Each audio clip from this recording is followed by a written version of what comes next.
Hello kabayan! Hanap mo ba ay gold? Ito ang solusyon para sa iyo. Ito nga pala ang Star Jewelry dito po sa Al Balad, Jeddah, Saudi Arabia, kung saan laging pinupuntahan ng mga Pilipino dahil napakamura pa at napakaganda pa. Ang may-ari po pala niyan ay isang Saudi at mga staff nila ay marunong din sila magtagalog, kaya wala ka ng abala para mag-English pa. At di lang yan mga kababayan, marami pang pagpipilian at pwede mo pang tawaran. 4.5 grams, bali ito yung price. Ito yung price niya, promo So siya. ito guys, then ito naman ito yung mga bagong dumating nito. Update ngayon guys after Ramadan. So, okay.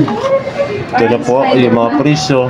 Yan lahat may price, before, after, Before and after the price. O, di ba kabayan?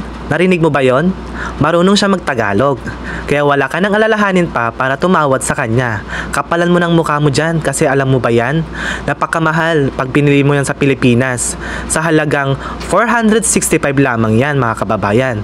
Before siyang 666. Kaya marami kang pagpipilian dyan kabayan, kaya hindi lang yan.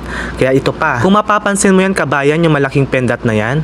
Before siyang 3,350. Ngayon ay nasa 3,225 na lang. O diba? Napakalaking discount. Kaya marami ka pang pagpipilian dyan kabayan.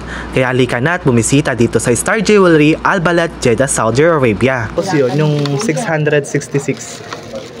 Yung offer. Naka-offer ba yun? Alin dyan yung... Yung... Yan. Ito, hindi, ito 465.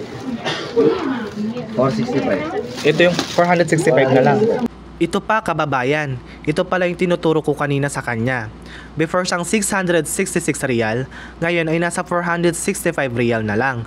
Ang necklace po niya is nasa 18 karat, ang pendant po niya is nasa 21 karat. O diba kababayan, marami ka pa palang pagpipilian dyan kababayan, hindi lang po yan. Marami pang sale, kaya ano pang inaantay natin mga kababayan? Pumunta na dito sa Star Jewelry Al Balad, Jeddah, Saudi Arabia. See you there mga kababayan, bye! Check mo lang yung size. Ate.